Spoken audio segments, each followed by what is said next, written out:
বিসমিল্লাহির রহমানির রহিম। 22 জুন 2025 শরীয়তপুরের ডিসি সাহেবের কেলেঙ্কারি নিয়ে ফেসবুকে এবং ইউটিউবে অনেকে অনেক ধরনের মন্তব্য করেছে। আমি একটা বিষয় সহজে বলতে চাই, শরীয়তপুরের ডিসি, এর আগে জামালপুরের ডিসি, আরও কয়েকটা ডিসির এইভাবে কেলেঙ্কারি, নারী কেলেঙ্কারি ঘটেছে। আমরা হইচই করি, আসলে মূল বিষয়টাতে আমরা হাত দিতে হবে। বাংলাদেশে বর্তমানে 64টা জেলা আছে। আপনি খোঁজ নিয়ে দেখেন, 2-4টা জেলা ছাড়া আর কোনো জেলাতে কোনো ডিসির ফ্যামিলি বা তার ওয়াইফ, তার স্ত্রী জেলায় থাকে না।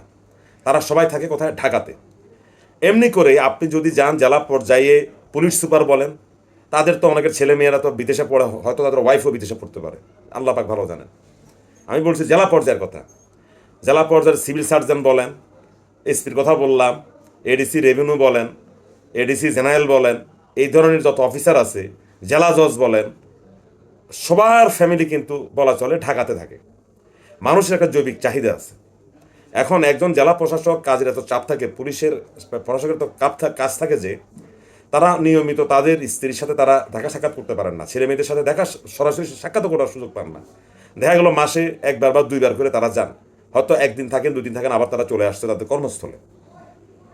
ঠিক তেমনি যারা এডিসি থাকে, জেনারেল, রেভিনিউ, তারপর আইসিটি, শিক্ষা, এই ধরনের কয়েকটা পদ আছে এডিসি। অনেক জেলাতে এখন মহিলাদেরকে নিয়োগ দিচ্ছে ব্যাপকভাবে, টিওনো, এসিল্যান্ড মহিলাদেরকে নিয়োগ দিচ্ছে। এখন নারীর ক্ষমতায়ন করতে গিয়ে এখন আমরা কথা বলতে সাবধান, কথা বলতে আমাদেরকে সাবধানে বলতে হয়, কারণ নারীর ক্ষমতায়ন এখন একটা নারী যোগ্যতা বলে সে চাকরি পেয়েছে, করার কি আছে? এই এডিসি যারা মহিলা আছে বা পুরুষ আছে, তাদেরও সন্তানরা, এই হাজব্যান্ড বা তাদের ওয়াইফরা তাদের কর্মস্থলে থাকে না। এই না থাকার কারণে এই অনৈতিকতার মূল সূত্রপাতটা হয়। আপনি দেখবেন যেখানে হাজব্যান্ড ওয়াইফ চাকরি করে, বা যেখানে একজন স্বামী তার স্ত্রীকে নিয়ে, একজন ডিসি সাহেব হোক আর এসপি সাহেব হোক আর জেলা জজ হোক, যখন তারা নিজের কর্মস্থলে থাকে, এখন টিএনও যখন তার কর্মস্থলে থাকে, তখন তার অনৈতিক হওয়ার সুযোগটা খুব কম থাকে। মানুষের যে জৈবিক চাহিদা আছে, সেই চাহিদাটা সে পূরণ করার সুযোগ পায়। আমি এখন ফ্র্যাঙ্কলি কথাটা বললাম। কিন্তু যখন তার জৈবিক চাহিদা পূরণ করার সুযোগ থাকে না কর্মস্থলে, তখনই সে অনৈতিকতার পথে পা বাড়ায়। কারণ সবাই তার আব্দুল কাদের জিলানী হয়ে পৃথিবীতে আসেন নাই, মানুষের ভুল ত্রুটি থাকতেই পারে। এখন এই যে ডিসিরা যে বারবার কেলেঙ্কারিতে জড়িয়ে পড়েন, কারো নাম আসে কারো নাম আসে না, এটার জন্য আমি মনে করি রাষ্ট্রের কাঠামো দায়ী। আপনার সরকার যদি চায় যে আপনি ডিসি, একটা লোক যখন ডিসিগিরি করবে, সে তার কর্মস্থলে তার সন্তানদেরকে নিয়ে, তার স্ত্রীকে নিয়ে সে থাকতে হবে। একজন মহিলা যখন এডিসি হবে, যদি সে বিবাহিতা হয়, তাকে অবশ্যই, তার যদি হাজব্যান্ড যদি সরকারি চাকরি হয়, তাকে ওই জেলাতে পোস্টিং দিতে হবে। তার স্বামী যদি বেসরকারি ব্যাংকার হয়, অবশ্যই ওই মহিলার হাজব্যান্ডকে ওই তার কর্মস্থলে দিতে হবে। এখন আমরা করি কি, আমাদের যারা অফিসার আছে, তারা তাদের সন্তানদেরকে ঢাকার নামি দামি স্কুলে তারা ভর্তি করায়।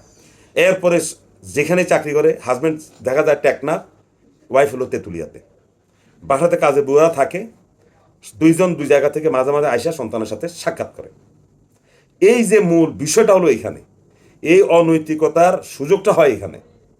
কারণ ওই যে আমি বললাম জৈবিক চাহিদা, যদি আমরা রাষ্ট্রীয়ভাবে এইভাবে যদি আমরা ব্যবস্থা করতে পারি যে না, যার যেখানে কর্মস্থল সে সেখানে থাকবে, তার ওয়াইফ যদি চাকরিজীবী হয় তাহলে হাজব্যান্ড এবং ওয়াইফ একই শ্রেণীতে থাকবে, আর হাজব্যান্ডের বা ওয়াইফের হাজব্যান্ডের যদি যেখানে পোস্টিং হবে, ওয়াইফ যদি চাকরিজীবী না হয়, সে তার সন্তানদেরকে নিয়ে, স্ত্রীদেরকে নিয়ে ওই পুরুষটা তার কর্মস্থলে থাকবে। তাহলে দেখবেন এটা মানে এইসব কেলেঙ্কারি চলে যাবে পৃথিবী থেকে, আমি সেটা বলি না, অন্তত অনেক কমে যাবে। আজকে শরীয়তপুরে হয়েছে, এর আগে জামালপুরে হয়েছে, বা অনেক আছে, কারোর নাম প্রকাশ্যে আসছে, কারোর নাম প্রকাশ্যে আসেনি।